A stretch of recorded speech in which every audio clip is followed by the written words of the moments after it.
Hello प्यारे विद्यार्थियों, NCERT के हल विद्युत आवेश तथा क्षेत्र 6 नंबर तक हम कर चुके हैं। अभ्यास संख्या 6 तक हम कर चुके हैं। अब हम ले रहे हैं 7वां सवाल, सवाल नंबर 7।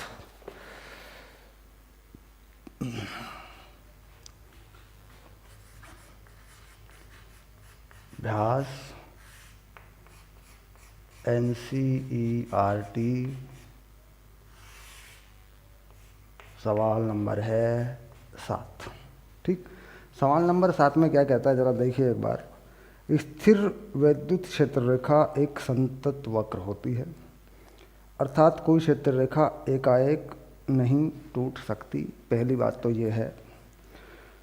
बताइए कि दो क्षेत्र रेखाएं कभी भी एक दूसरे का प्रतिच्छेदन क्यों नहीं करती। ये दूसरी बात है।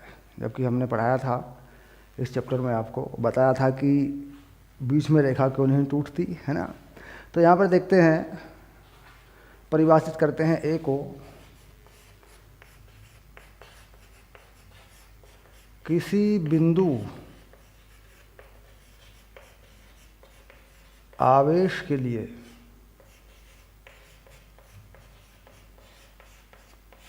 विद्युत बल रेखा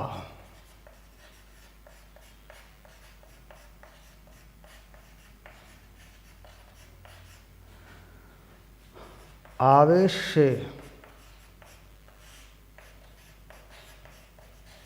किसी दूरी r का संतत फलन होती है।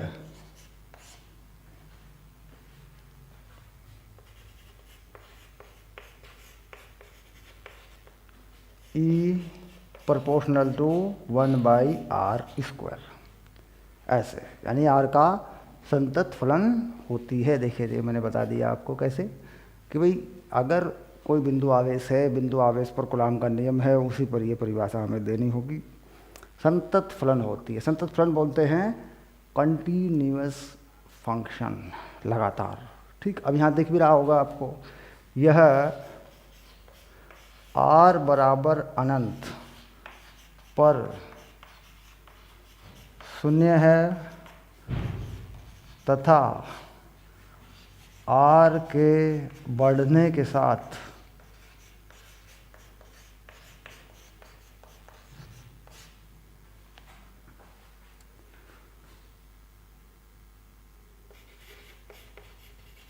इसका मान घटता है। ग्राफ बनाकर बताएंगे E, और ये ग्राफ बताएंगे R, और इस तरीके से बनाकर दिखाएंगे। ठीक, R का संतत फलन है, लिखेंगे। अतः वैद्युत बल रेखा अचानक नहीं टूटती है।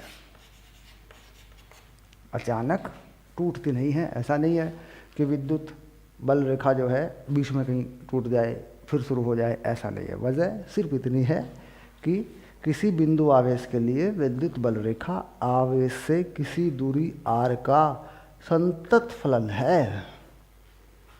बस उत्तर यही है। इसके बाद जो बाकी बातें हैं आप लिखना चाहें तो लिखें, क्योंकि देखो ये जो चीज़ बड़ी पकड़ी है, इसे पकड़िए। देखिए ये बढ़िया बात है। देखो ये जो बात है, ये देखिए ये। ठीक, अधिक जानकारी के लिए ग्राफ बनाकर बताएं। E और R के बीच में ग्राफ बनाएं बिंदु आवेश के लिए। ये जो संबंध है इसको बताएं। अनंत पर शून्य है ये बताएं। ठीक, इतना उत्तर आप दे दें तो बहुत ही ज़बरदस्त और बढ़िया उत्तर हो जाएगा। लेकिन अगर आप ये पहली बात भी लिख दें, किसी बिंदु आवेश के लिए विद्युत बल रेखा आवेश से किसी दूरी का संतत फलन है, इसलिए वो बीच में टूट नहीं सकती, इसीलिए वो बीच में टूटती नहीं है, ये भी उत्तर है। इसके बाद दूसरा देखते हैं। दूसरे में क्या कहता है कि विद्युत बल रेखाएं, किसी बिंदु पर दो विद्युत बल रेखाएं एक दूसरे का प्रतिच्छेदन नहीं करती। यानी किसी बिंदु पर दो विद्युत बल रेखाएं एक दूसरे को नहीं काटती। तो इसमें क्या लिखते हैं, चूंकि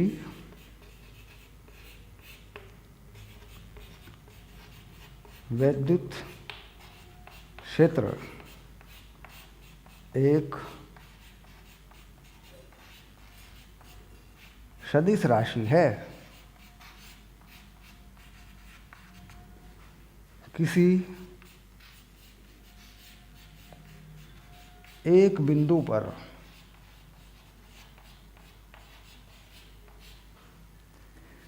इसका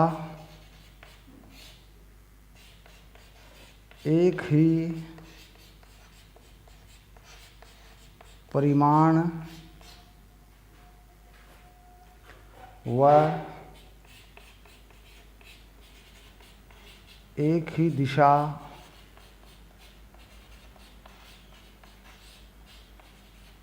होती है।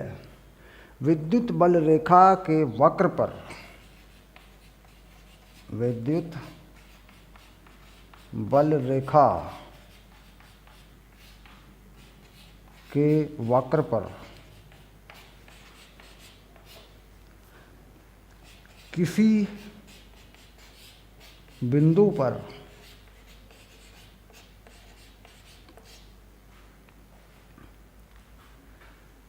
दो स्पर्श रेखाएं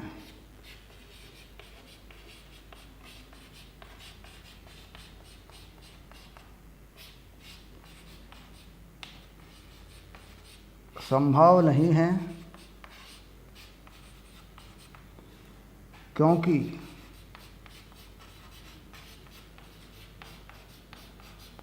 इससे वहाँ पर दो विद्युत क्षेत्र बन जाएंगे।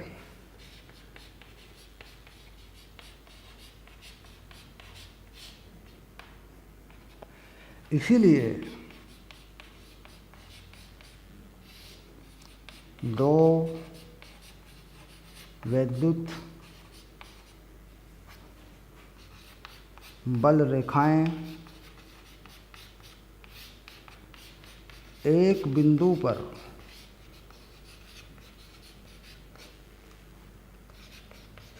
एक दूसरे का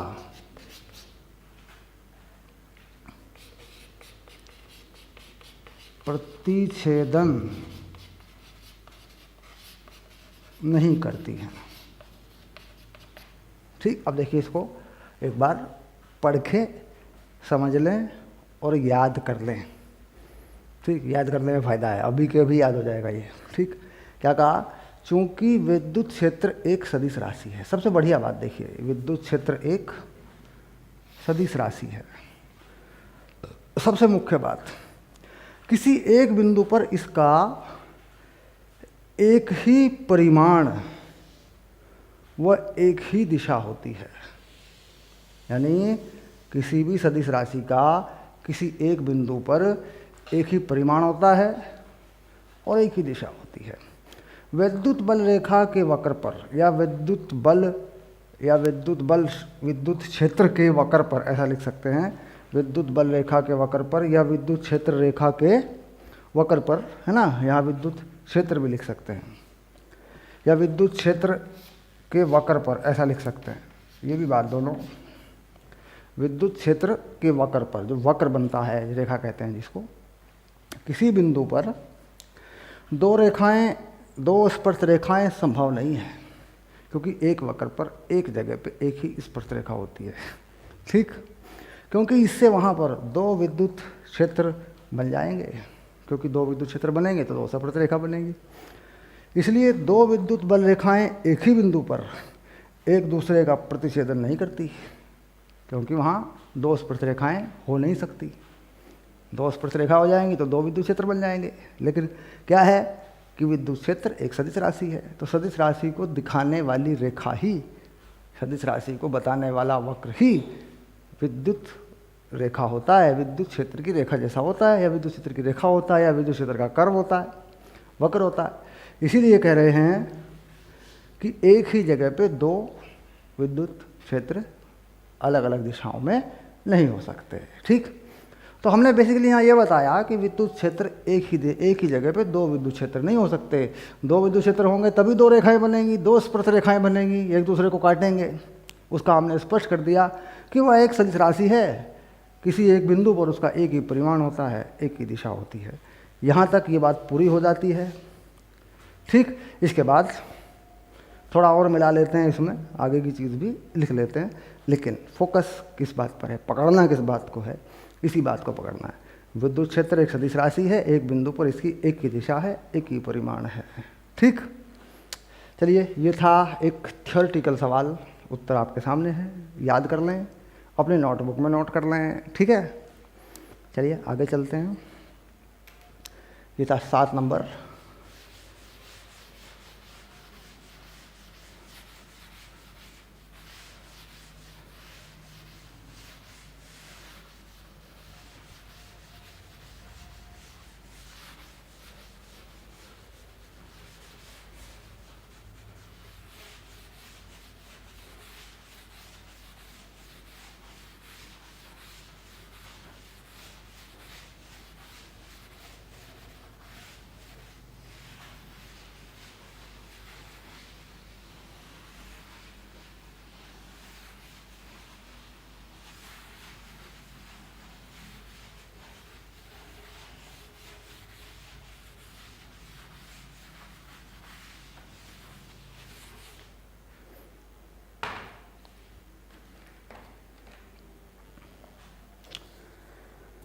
चलिए अब चलते हैं 8, प्रश्न नंबर 8 पर चलते हैं।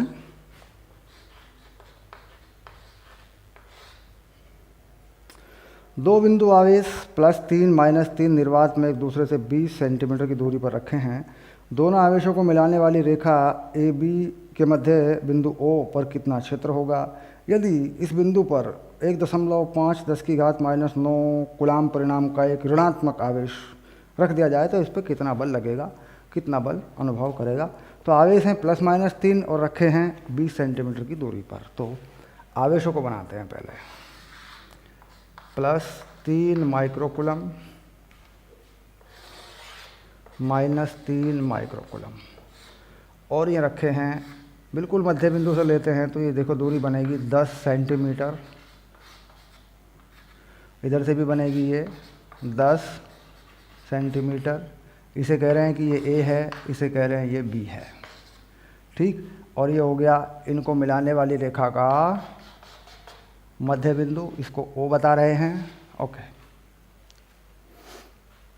ये है बिंदु ओ पर विद्युत क्षेत्र। सबसे पहली बात इन्होंने पूछी है, जो बिंदु ए पर विद्युत क्षेत्र है वो बताइए। ठीक, तो देखिए बिंदु ए पर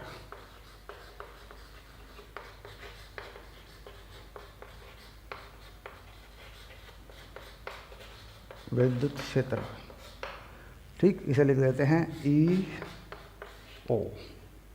ठीक, अब ये कैसे बनेगा विद्युत क्षेत्र बिंदु ओ पर, कैसे होगा ज़रा देखें एक बार। बिंदु ओ पर जो विद्युत क्षेत्र होगा इस ऋणात्मक आवेश के कारण वो इस तरफ होगा, वो होगा ओ से बी की तरफ, इसे लिख देते हैं ई ओ बी। ठीक, और प्लस का आवेश, धनात्मक आवेश से विद्युत क्षेत्र रेखाएं दूर जाती हैं तो वो होगा, वो भी इसी तरफ को होगा, उसे लिख देते हैं ई ए ओ, ए से ओ की तरफ। ठीक, तो हम देख रहे हैं कि दोनों विद्युत क्षेत्र एक ही दिशा में आ गए हैं। ये सदिश राशि है, इसके परिणाम या परिमाण जो भी कहें जोड़ देंगे हम, क्योंकि दोनों वेक्टर एक ही दिशा में हैं। सिंपल सी बात है, तो जोड़ देते हैं इसको, यानी ई ओ बी प्लस ई ए ओ। आप चाहें तो इसे सदिश राशियों के पदों में भी जोड़ सकते हैं, यानी इस पर बाद में परिमाण लगाएं, इस पर वेक्टर लगा सकते हैं, कोई दिक्कत नहीं है, क्योंकि ये सदिश राशि हैं तो वेक्टर में लगा सकते हैं, ऐसे कर सकते हैं।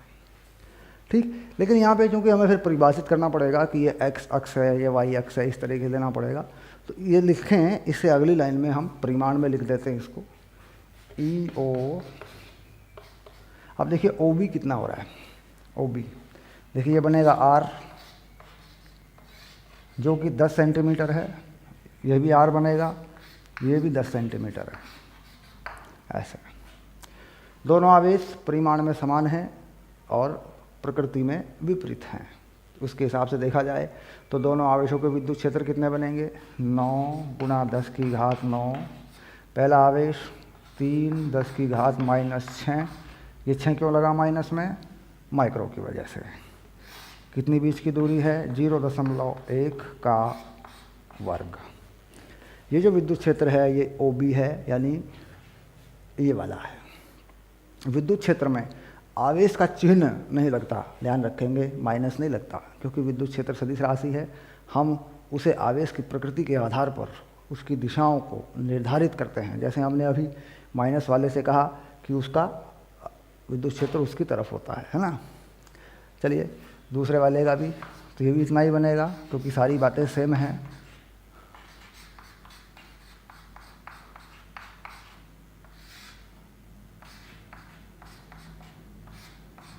ऐसे। अब ये 0.1 क्यों लगा? समझ लीजिए बात को कि जो दूरी है r, ये वाली दूरी, ये सेंटीमीटर में है। सेंटीमीटर की दूरी इस्तेमाल नहीं करेंगे, उसको मीटर में बदल के लगाएंगे। या कोई भी दूरी है किसी भी अन्य मात्रक में है, सेंटीमीटर, मिलीमीटर, जो भी है, उसको किस में बदल के लगाना होगा? ध्यान रखेंगे, मीटर में बदल के लगाना होगा। ओके, यानी जब देखिए सेम चीज़ आ रही है, बिल्कुल बराबर है दोनों, तो क्या करेंगे? 2 से गुणा करेंगे। 9 × 10⁻⁻6 और माइनस इसको 3 बना देंगे, 3 रखेंगे, यहाँ लिख देंगे 10⁻⁻2। सबसे पहले मैंने क्या किया? इसको इसके साथ जोड़ा, 2 लगा दिया। उसके बाद इस घात को इस घात के साथ फिट बनाया, 3 बना दिया। 3 पहले से है।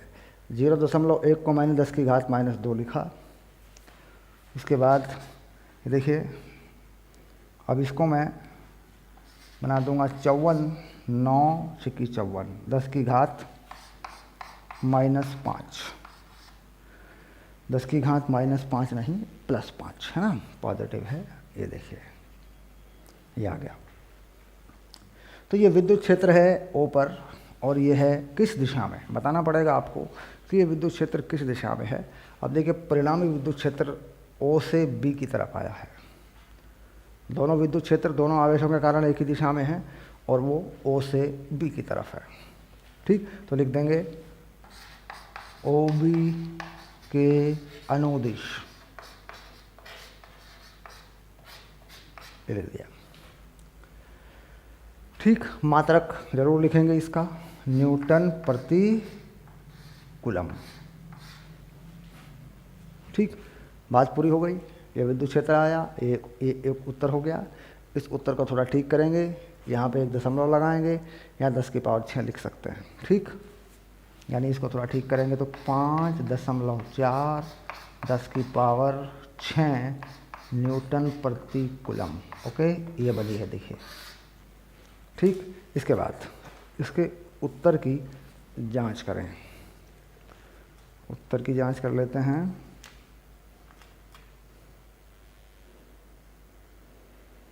ओके, अब लगेगा बल। जो आवेश रखा है, इस बिंदु पर एक आवेश रखेंगे, उस पर बल लगाएंगे। ठीक, जो विद्युत क्षेत्र आया है इसको रखते हैं।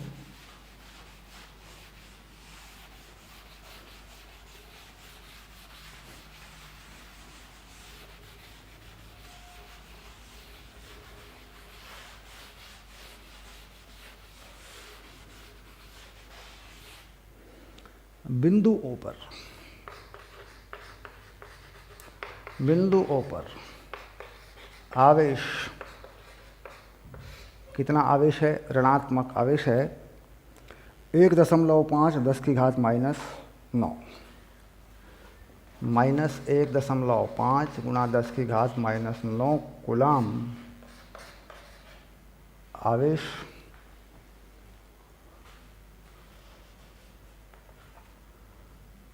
रखने पर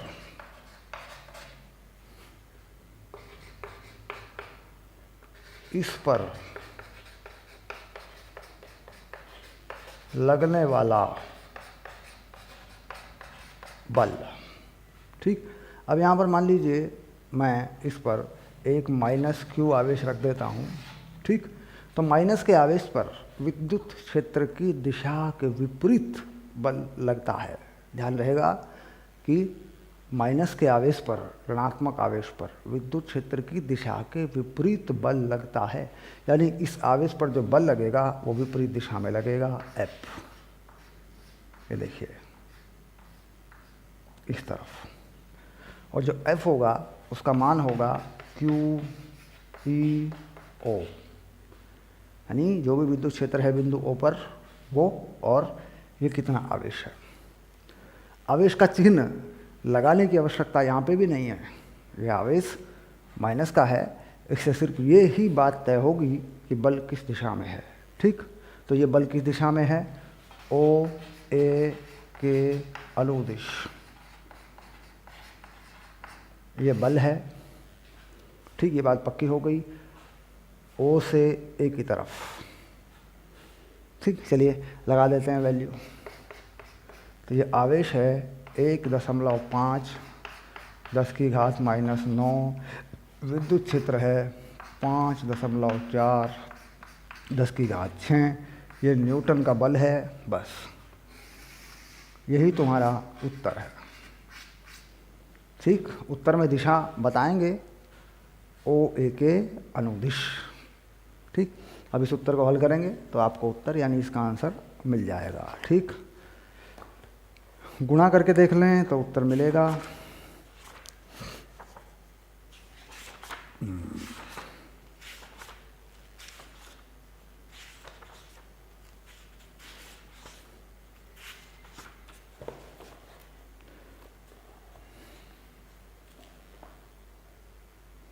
आठ 8.1 10⁻⁻3, इसका मान आ रहा है 8.1 10⁻⁻3 न्यूटन, और OA के अनुदिश, OA के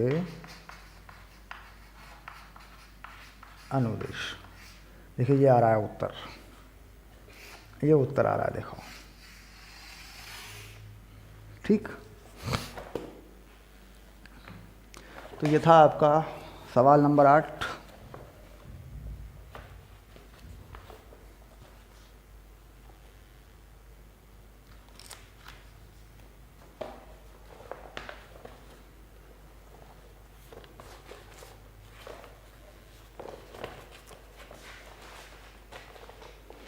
अब लेते हैं प्रश्न नंबर 9।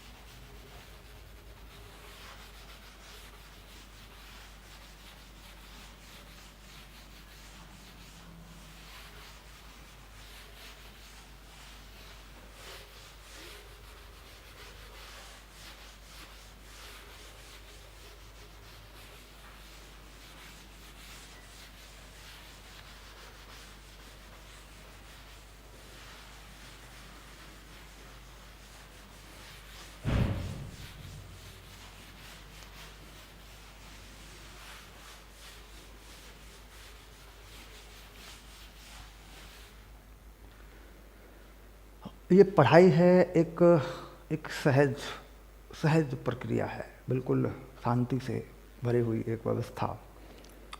यूट्यूब में और आपके फुल कोर्स में यही फ़र्क है। फुल कोर्स में आप शांति में हैं, आराम में हैं।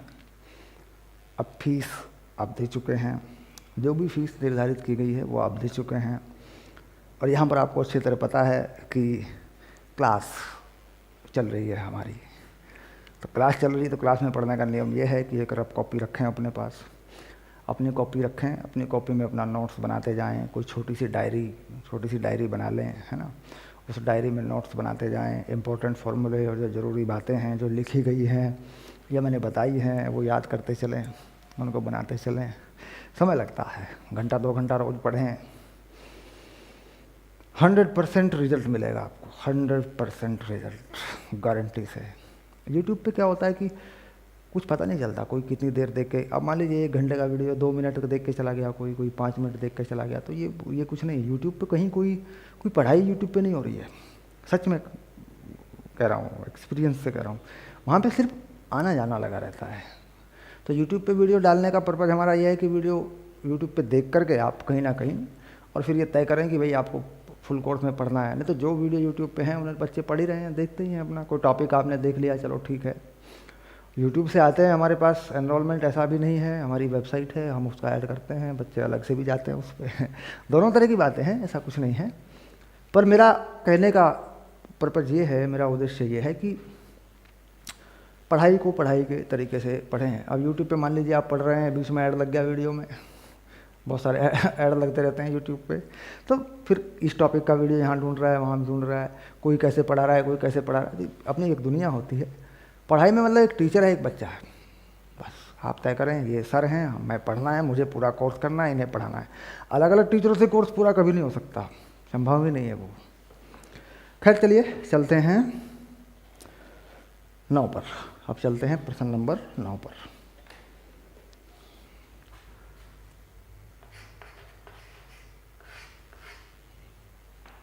किसी निकाय में 2 आवेश हैं 2.5 10 की पावर -7, दूसरा भी इसके विपरीत है, 2 बिंदु आवेश इतने इतने पर रखे हैं। निकाय का कुल आवेश तथा विद्युत द्विध्रुव आघूर्ण क्या होगा? बड़ी अच्छी बात है, बहुत ही बढ़िया सवाल है। 2 आवेश हैं और ये कुछ x y z एक्सिस पे हमें रखने पड़ेंगे। थोड़ा रख के हम देखेंगे कि मामला क्या है, कहाँ पर ये रखे हैं। तो ये बना देते हैं हम z एक्सिस इस तरीके से।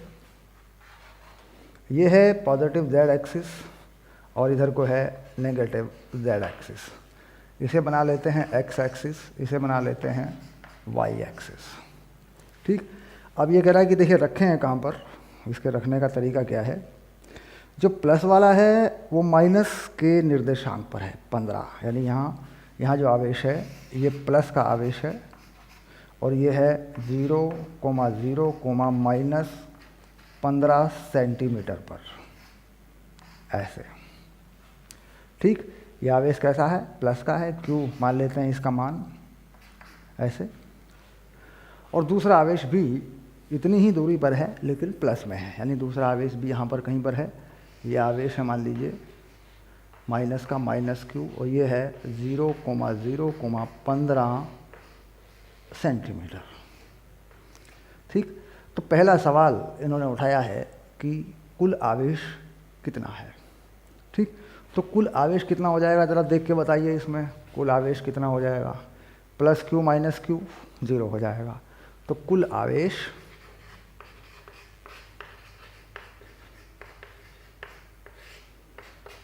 पॉजिटिव Q माइनस यानी नेगेटिव Q = 0। ठीक, तो कितना हो गया इसका उत्तर? इसका उत्तर हो गया 0। ये आ गया। क्या बनता है इस तरह बनता है द्विध्रुव आघूर्ण। द्विध्रुव आघूर्ण की परिभाषा विद्युत द्विध्रुव, 2 आवेशों का इस प्रकार रखा जाना, इसे कहते हैं विद्युत द्विध्रुव। अब आगे चलिए, आवेश का मान जो है बताया गया, ये आवेश का मान बताया गया। इसे कहा कि ये बिंदु A है और ये बिंदु B है और आवेश का मान बताया जा रहा है ±2.5 10 की घात -7 कूलम। ये आवेश का मान है, यानी एक प्लस वाला है और एक माइनस वाला है, इस तरीके से। अब विद्युत द्विध्रुव आघूर्ण, विद्युत द्विध्रुव आघूर्ण, इसे कहते हैं P। ये एक सदिश राशि है। आवेश का परिमाण और आवेश के बीच की जो दूरी है उसको लेना होता है हमें। माइनस वाले पे प्लस है, माइनस वाले पे प्लस है ना। देखो ये प्लस का जो आवेश है ये माइनस के निर्देशांक पर है। देखो मैंने इसको ठीक करते हैं। ये जो निर्देशांक है ये प्लस का है, ऐसे। और प्लस का जो आवेश है वो माइनस के निर्देशांक पर है। ये निर्देशांक है माइनस का, है ना, और ये प्लस का आवेश है और ये जो निर्देशांक है ये माइनस का आवेश है। इस तरीके से नंबर उल्टा कर दिया हमने, ये आ गया देखिए ऐसे, क्योंकि ज़रूरी है हमें पता लगना चाहिए कि आवेश कहाँ कैसा है, तभी हम निर्धारित कर पाएंगे। ये हो गया माइनस और ये हो गया प्लस, है ना। इसको प्लस कर देते हैं, देखो ऐसे। अब बनेगी बात, देखो अब बनेगी हमारी बात। तो द्विध्रुव आघूर्ण में जो आवेशों के बीच की दूरी है, कम से कम दूरी, वो सदिश राशियों के पदों में कितनी होती है ये हमें देखना पड़ेगा।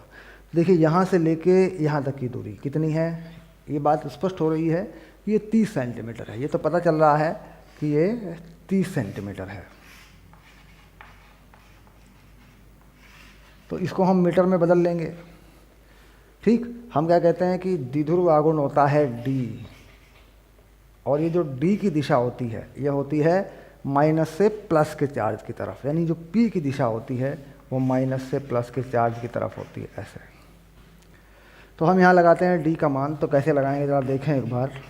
आवेश का परिमाण लगेगा 2 × 10⁻⁻7 और डी लगेगा उस तरफ को, अंदर की तरफ को, माइनस के कैप यानी जेड एक्सिस की तरफ को। जेड एक्सिस का सदिश क्या होता है, के कैप। तो ये हो गया -30/100 के कैप, और ये हो गया कूलम मीटर।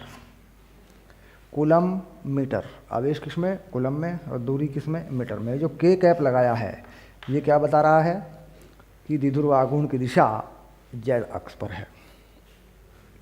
इसे हल करेंगे हम तो ये आ जाएगा, 1 शून्य काटेंगे, ये हो जाएगा 6 10⁻⁻8 हो जाएगा यहाँ पे, और ये हो जाएगा माइनस के कैप, और ये हो जाएगा कूलम मीटर। अब मान लीजिए परिमाण में बताना चाहते हैं तो क्या बताएंगे, पी का परिमाण क्या बताएंगे उत्तर में, 6 × 10⁻⁸ कूलम मीटर। क्या बताएंगे, जेड अक्ष के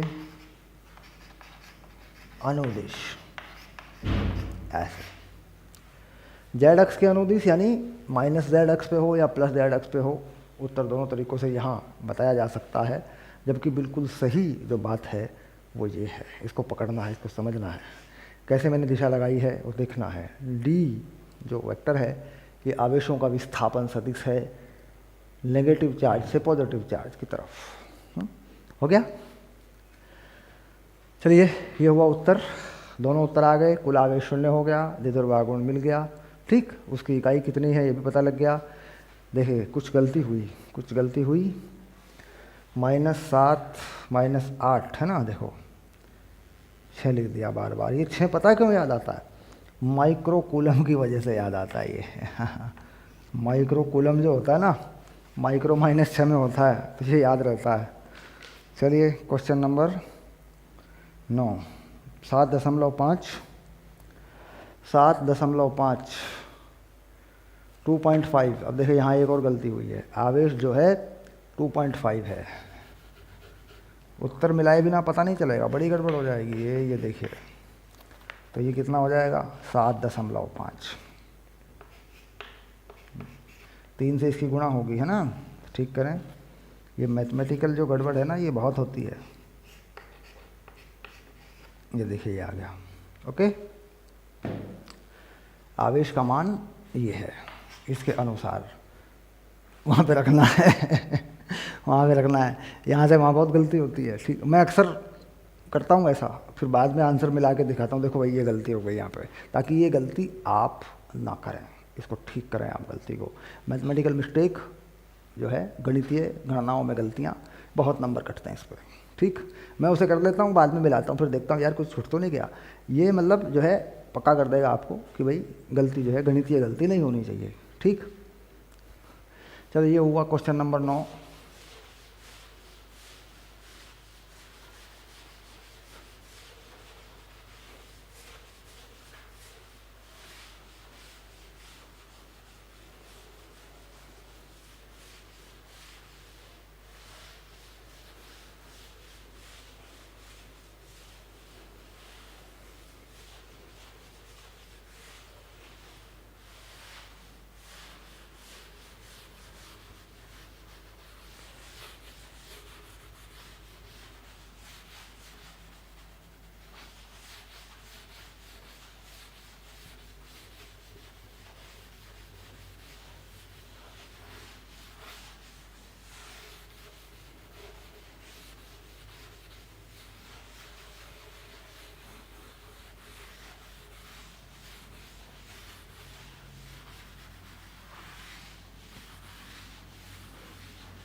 ओके, इस क्लास में एक सवाल और ले लेते हैं। ठीक, क्वेश्चन नंबर 10 इसमें ले लेते हैं। देखो, बड़ा इंपॉर्टेंट सवाल है, क्वेश्चन नंबर 10 डाइपोल पर है।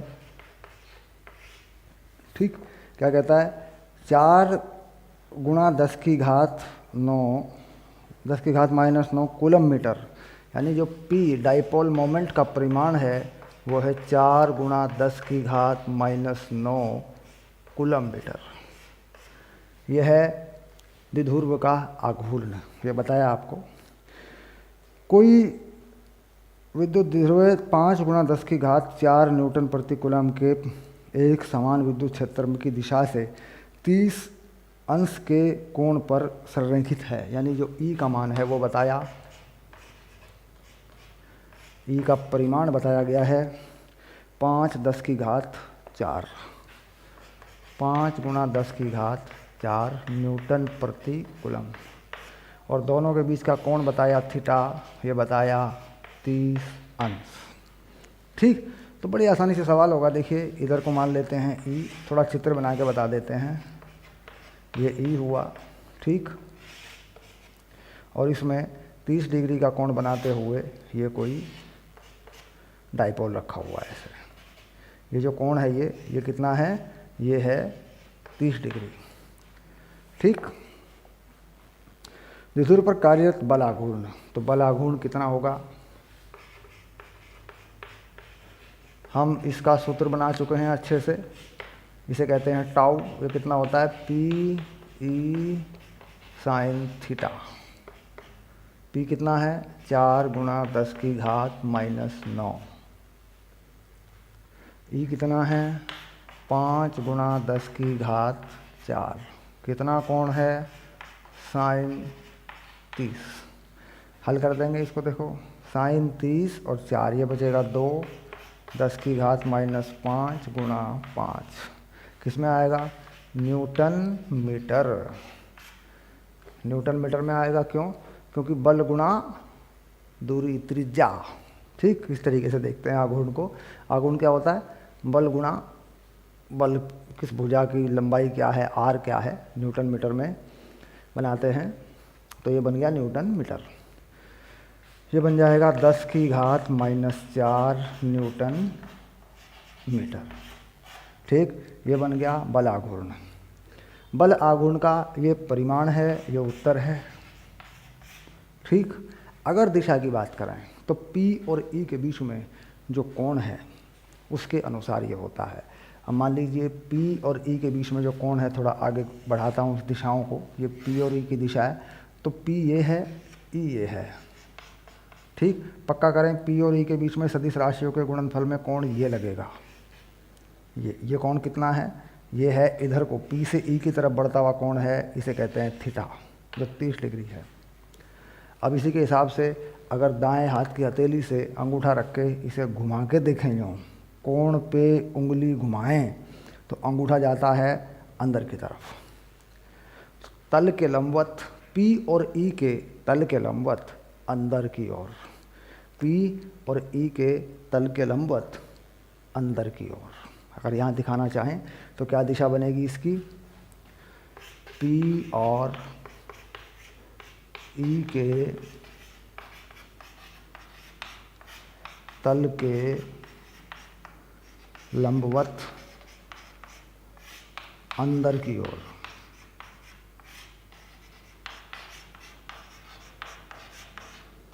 ये इसकी दिशा होती है। ऐसे क्रॉस प्रोडक्ट, वेक्टर प्रोडक्ट से या दाएं हाथ की हथेली से घुमा के देखते हैं, जो कोण घूमता है उसे उंगलियों पे घुमा लेते हैं, अंगूठा केंद्र पे रख लेते हैं। ठीक, जैसे अभी मैंने रखा, देखो, अंगूठा इस डाइपोल के केंद्र पे रख लेते हैं और कोण पे उंगली रख के और उंगली को कोण के साथ घुमाते हैं P से E की तरफ। तो देखो, अंगूठा ऐसे घूम रहा है वामावर्त दिशा में, तो अंगूठे की जो उंगली ऐसे, हाथ ऐसे घूम रहा है वामावर्त दिशा में, तो अंगूठा क्या होगा, बोर्ड के अंदर घुस जाएगा। तो P और E के तल के लंबवत अंदर की ओर, बोर्ड में या पेपर में जहाँ भी इसको दिशा को बताते हैं, अंदर की ओर। ठीक, तो इस तरीके से दिशा बताई जा सकती है। ठीक, समझ में आ गया होगा, बड़ा सरल है। और ये देखो, ये सरल तभी होगा जब चैप्टर पूरा पढ़ा हुआ होगा। फिलहाल के लिए इतनी बात समझ में आ गई, ठीक है आगे बढ़ते हैं। नहीं, पूरा चैप्टर पढ़ना पड़ता, पूरे चैप्टर को तैयार करें। लास्ट में जाके, आखिर में जाकर, नवंबर दिसंबर के दिनों में जाके बड़ी तकलीफ होती है। फिर फिजिक्स में बड़ी तकलीफ होती है क्योंकि चीज़ें टूटी हुई होती हैं, हमने पूरा कोर्स नहीं पढ़ा होता है।